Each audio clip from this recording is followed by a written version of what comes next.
Direct indirect में ये जो आपके सामने सेंटेंस दिखा है, सर ने नौशीन से कहा तुम खाना खाती हो। क्या कहा? तुम खाना खाती हो। सर ने नौशीन से कहा कि तुम खाना खाती हो। तो ये कौन सा है? ये डायरेक्ट है कि इनडायरेक्ट है? ये डायरेक्ट है, क्योंकि डायरेक्ट जब भी ये याद रखो, जब इन्वर्टेड कॉमा कॉमा कहीं दिखे तो ये डायरेक्ट स्पीच है। और इसका इनडायरेक्ट क्या होगा? तुम लोग ने जब सुना कि सर ने क्या कहा तो तुम लोग कहोगे सर ने नौशीन से कहा कि वो खाना खाती है। तो जब इनडायरेक्ट बनता है, देखो इन्वर्टेड कॉमा की जगह क्या लग गया? की, और तुम की जगह क्या हो गया? वो। ठीक है, समझ रही बात? कि वो खाना खाती है की जगह थी हो जाएगा। ये भी याद रखना, है की जगह क्या हो जाएगा? थी, क्योंकि पास्ट में बात चली जाती है जब हम डायरेक्ट से इनडायरेक्ट में करते हैं। क्लियर है? अब देखो इसकी बस इंग्लिश बना दो। सर ने नौशीन से कहा, इसकी इंग्लिश होगी सर कहा को कहते हैं सेड। किससे कहा? किसी से कहा है तो टू लगेगा। तो किससे कहा है? नौशीन से। तो sir said to Nausheen. Clear हो गई बात? सर सेड टू नौशीन, ये एस है। सर सेड टू नौशीन, ये सर ने नौशीन से कहा, इसकी इंग्लिश हो गई। ठीक है, अब कॉमा लगा है, कॉमा लगा दिया, कॉमा के बाद डबल इन्वर्टेड कॉमा भी लगा है। तुम खाना खाती हो तो इसका हो जाएगा you eat food. You eat food. ठीक है, डॉट लगाया, इन्वर्टेड कॉमा बंद। अब यहाँ पे एक बात समझो, तुम लोग देख रहे हो कि इन्वर्टेड कॉमा से पहले वाला जो ये हिस्सा है, ये रिपोर्टिंग वर्ब कहलाता है। ये हिस्सा क्या कहलाता है? ये क्या कहलाता है? यहाँ तक के रिपोर्टिंग वर्ब। क्लियर है? इन्वर्टेड कॉमा से पहले वाला हिस्सा क्या कहलाता है? इन्वर्टेड कॉमा के अंदर वाला हिस्सा रिपोर्टेड स्पीच। कभी कभी ये हिस्सा पहले भी लिखा होता है, ठीक है, उससे कंफ्यूज नहीं होना है। ये कहलाएगा रिपोर्टेड स्पीच। हटा लो इसको, हटा। क्लियर है? तो ये रिपोर्टिंग वर्ब हो गया, ये रिपोर्टेड स्पीच। अब ध्यान से सुनो, डायरेक्ट इनडायरेक्ट में ज़्यादातर प्रेजेंट से पास्ट में कर देते हैं। एक्टिव पैसिव में प्रेजेंट से पास्ट में नहीं करते हैं। डायरेक्ट इनडायरेक्ट में प्रेजेंट से पास्ट में कर देते हैं। किस चीज़ को? इसको, जो रिपोर्टेड स्पीच होती है। क्लियर है? अब हम कब प्रेजेंट से पास्ट में करते हैं? जब हम देखते हैं इधर सेड टू लगाओ। ठीक है, अगर यहाँ लिखा होता सर नौशीन से कहते हैं तो यहाँ तो हो जाता सर सेज टू नौशीन, तब चेंज नहीं होता। या सर नौशीन से कहेंगे तो यहाँ पे हो जाता sir will say to Nausheen, है ना? तो इधर वाला हम चेंज नहीं करते टेंस में। यहाँ पे वर्ब की फर्स्ट फॉर्म दिख रही है, इसको सेकंड फॉर्म में नहीं बदलते।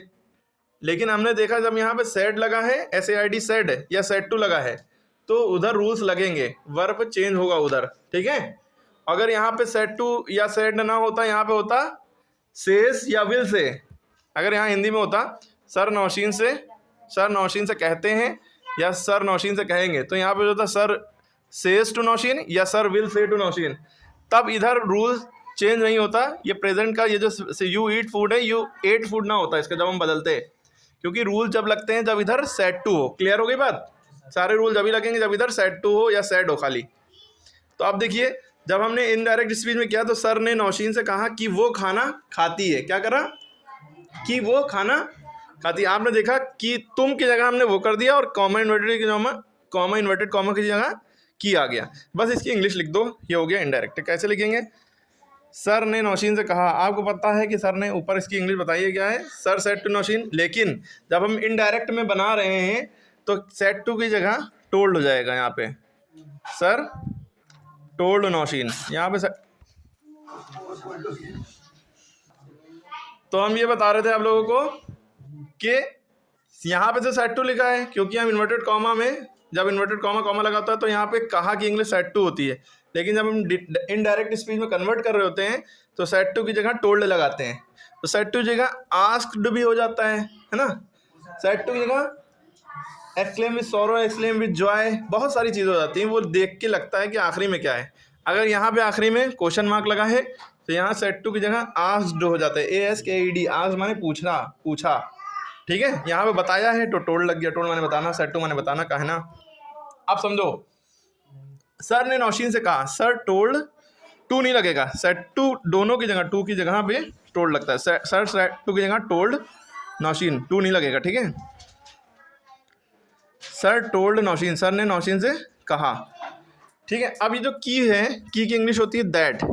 जब इनडायरेक्ट स्पीच बनाते हैं तो दैट 90% केसेस में दैट लगता है, और बहुत से केसेस में टू लगता है, और बहुत से केसेस में जो है कुछ नहीं लगता है, और बहुत से केसेस में इफ़ लगता है।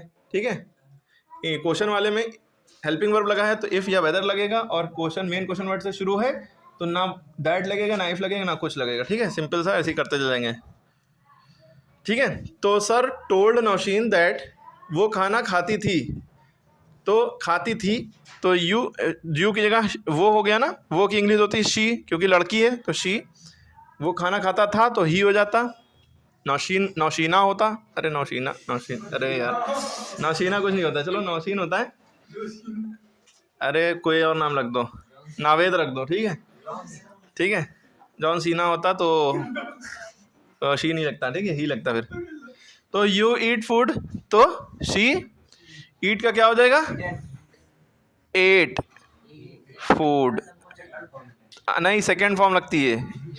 देखो ये वर्ब की फर्स्ट फॉर्म है तो इसको सेकंड फॉर्म में चेंज करते हैं। अगर एक्टिव से पैसिव में करने होते तब हमेशा थर्ड फॉर्म लगती है, वो इन्वर्टेड कॉमर्स में नहीं होता है। तो इसका क्या हो जाएगा, sir told Nausheen that she ate food. Clear हो गई, यू ईट फूड का शी एट फूड। क्लियर है। इस तरह की जो मेरी पुरानी वीडियोस पढ़ी उसमें बहुत सारा ज़्यादा डिटेल में बताया है। डायरेक्ट एक पढ़ी होगी, direct indirect versus active passive, Google या यूट्यूब पे डालना डायरेक्ट इनडायरेक्ट या active passive versus direct indirect, VS versus. ठीक है, अपने आप ही दोनों में कंपैरिजन वाला आ जाएगा रूल। एक्टिव पैसिव के इधर रूल होंगे, डायरेक्ट इनडायरेक्ट के इधर, दोनों को कंपेयर करके बताया एक्टिव पैसिव वाला कैसे होगा, डायरेक्ट इनडायरेक्ट, दोनों में क्या फ़र्क होता है। बच्चे कंपेरिजन बहुत रूल एक दूसरे में मिला देते हैं एक्टिव पैसिव डायरेक्ट इनडायरेक्ट के। ठीक है, अब इसके आगे देखो, शी एट फूड हो गया। अगर यहाँ पे होता, अच्छा यहाँ पे अगर लिखा होता सर सेड टू की जगह सेज टू होता, क्या होता है यहाँ पे, सेज टू या विल से होता। यहाँ पे मान लो लिखा होता सेड टू, ना लिखा होता क्या होता, ये विल से होता, क्या होता, विल से। सर नौशीन से कहेंगे, हिंदी भी बदल जाती। तो हम यहाँ पे क्या करते, तो सर विल से का विल से ही रहता है। यहाँ पे टोल्ड की जगह क्या हो जाता, विल से। सर नौशीन से कहेंगे कि यू ईट फूड लिखा था, यू ईट फूड मान लो लिखा है, तो दैट शी, फिर एट नहीं होता ईट का, शी ईट्स हो जाता है, क्योंकि शी के साथ शी सिंगलर है, सिंगलर के साथ वर्ब में एस लगता है। यहाँ यू था, यू सिंगलर है लेकिन प्लूरल माना जाता है, इसके साथ वर्ब में एस नहीं लगता है। तो यानी कि सिंपल प्रेजेंट टेंस में था, यानी वर्ब की फर्स्ट फॉर्म थी, तो ये वर्ब की फर्स्ट ही फॉर्म रही, ये वर्ब की फर्स्ट ही फॉर्म रही, बस शी के अकॉर्डिंग एस लग गया, तो शी ईट्स फूड। क्लियर हो गई बात, बस ये इस तरह से होगा। अगर यहाँ पे विल से ना होता, यहाँ पे सेज टू होता, क्या होता, says SAYS says TO2, says to होता, तो यहाँ सेज टू का हो जाता टेल्स, यहाँ पे क्या हो जाता है, टेल्स। सेज टू का क्या हो जाता, टेल्स। बाकी वहाँ पे यू ईट फूड है तो शी ईट्स फूड ही रहता, जो लिखा है नीचे वाल यही रहता। ठीक है, यानी कि वर्ब की फर्स्ट फॉर्म में वो है तो ये भी वर्ब की फर्स्ट फॉर्म में ही रहेगा। सारे सेंटेंस में अप्लाई करिए, खाली सेंटेंस में नहीं। कुल मिला के जब इधर सेज हो या विल से हो, सेज हो या विल से हो, तो उधर वर्ब में चेंज नहीं होता है। ईट है तो ईट ही रहेगा, बस में ऐसा लग जाएगा अगर शी ही सिंगुलर चीजें हैं। ठीक है, क्लियर हुई बात। चेंज कब करते हैं, जब इधर सेड टू हो तब चेंज करते हैं उधर। ठीक है, सारे अगर वर्ब की फर्स्ट फॉर्म है तो सेकंड फॉर्म। वर्ब की इज MR लगा यहाँ पे, यू आर ईटिंग फूड, तो you were eating for, she was eating food हो जाता है। ठीक है, अगर यहाँ पे यू हैव ईटन फूड तो यहाँ पे हो जाता है she had eaten food, has या हैव का हैड हो जाता है। यहाँ पे होता है you ate food, second form होती, तो यहाँ पे हो जाता she had eaten food, had eaten food, यानी कि हैड प्लस वर्ब की थर्ड फॉर्म ही लगती है सेकंड फॉर्म को देखकर।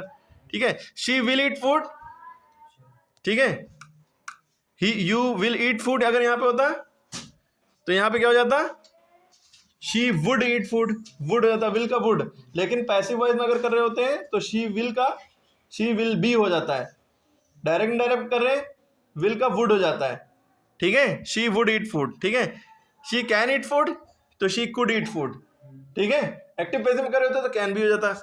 क्लियर है, तो इस तरह से सारे होंगे, सारे रूल्स लगभग हो गए हैं। हाँ, अगर यहाँ पे डू यू ईट फूड होता तो यहाँ पे हो जाता इफ शी एट फूड, है ना। तो व्हाट डू यू ईट होता है, क्वेश्चन वाला होता कि तुम क्या खाती हो, तो यहाँ पे दैट नहीं लगता, तो यहाँ पे हो जाता sir asked Nausheen, sir asked Nausheen what she क्या हो जाएगा, she what do you eat है ना, तो व्हाट शी एट हो जाता, सेकंड फॉर्म में करते हैं। ठीक है, थोड़ा टफ लगेगा तुम लोग को, जब करेंगे तो बताएंगे, करा हुआ है पहले से, अब इतना ज्यादा क्या बताएं, इसका नोट कर लो, काफी है, सारे सेंटेंस में अप्लाई होंगे रूल्स।